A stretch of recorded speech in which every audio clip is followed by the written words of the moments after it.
അല്ല, ആദ്യം ഫൗണ്ടേഷൻ കോഴ്സാണ്. ഫൗണ്ടേഷൻ കോഴ്സ് 2.5 മാസത്തെ ഡ്യൂറേഷനാണ് ഉണ്ടാവുക. ഫൗണ്ടേഷൻ കോഴ്സിൽ എല്ലാ സർവീസിൽ നിന്നും ആ വർഷം ക്ലിയർ ചെയ്തിട്ടുള്ള എല്ലാവരും മസ്റ്റായിട്ട് ചെയ്തിരിക്കേണ്ടതാണ്. ചില ആളുകൾ ഫൗണ്ടേഷൻ കോഴ്സ് സ്കിപ്പ് ചെയ്തിട്ട് വീണ്ടും പ്രിപ്പയർ ചെയ്യാറുണ്ട്. അവരൊഴിച്ച് ബാക്കിയുള്ള എല്ലാവരും മസ്റ്റായിട്ട് അറ്റൻഡ് ചെയ്തിരിക്കേണ്ട കോഴ്സാണ്. അപ്പോൾ അവിടെ വെച്ചിട്ട് ബേസിക്കലി എല്ലാവരുമായിട്ടും എല്ലാ സർവീസുകാരുമായിട്ടും നമ്മളെങ്ങനെ നന്നായിട്ട് പോകുന്നു എന്നുള്ളത് അതാണ് നമ്മളെ പഠിപ്പിക്കുന്നത്.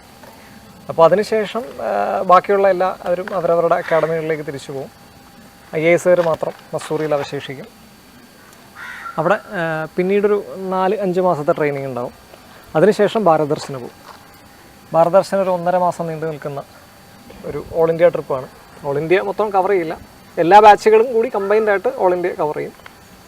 അതർവൈസ് ഒരു ബാച്ച് ഒരു ആൾ ഒരു 7-8 സ്റ്റേറ്റ് കവർ ചെയ്യും. ഓരോ ആഴ്ച വെച്ചിട്ട് മൊത്തം കവർ ചെയ്യും. അതിനുശേഷം നമ്മൾ ഡിസ്ട്രിക്റ്റിലേക്ക് പോവുകയാണ്. ഡിസ്ട്രിക്റ്റിലേക്ക് പോയിട്ട് പ്രൊബേഷണർ ഓഫീസറായിട്ട് അസിസ്റ്റൻറ്റ് കളക്ടറായിട്ട് നമ്മൾ അവിടെ പോസ്റ്റഡ് ആവും. ആ ഒരു വർഷമാണ് നമുക്ക് ഗ്രൗണ്ട് എക്സ്പീരിയൻസ് കിട്ടുന്നത്. അവിടെ വെച്ചിട്ട് ഒരു കളക്ടറിൻ്റെ കീഴിൽ എന്തൊക്കെ പോസ്റ്റുകളുണ്ടോ ആ പോസ്റ്റുകളിലെല്ലാം നമ്മളൊന്നിരിക്കും. ഇരുന്നിട്ട് എന്താണ് അവിടുത്തെ വർക്ക് എന്ന് നമ്മൾ പഠിക്കും. അതിനുശേഷം തിരിച്ചു വന്നിട്ട് ഫേസ് 2 ഉണ്ട്. അത് 1.5-2 മാസത്തെ കോഴ്സാണ്. അപ്പോൾ ആ 2 മാസം കൊണ്ട് അവിടുത്തെ കൾമിനേഷനാണ്, ഒരു ഡീബ്രീഫിംഗ് ആണ്. എന്താണ് ഇവിടെ സംഭവിച്ചത്, ഇനി എന്താണ് ചെയ്യാനുള്ളത് എന്നുള്ളതാണ്. ഇപ്പം ഇന്ത്യയിലെ ഭരണത്തിൻ്റെ സംസ്കാരം ഭയങ്കര വ്യത്യസ്തമാണ്. അപ്പോൾ എല്ലാത്തിനും കൂടി വേണ്ടിയിട്ട് നമുക്ക് അവിടെ നിന്ന് പഠിപ്പിച്ചെടുക്കാൻ പറ്റില്ല.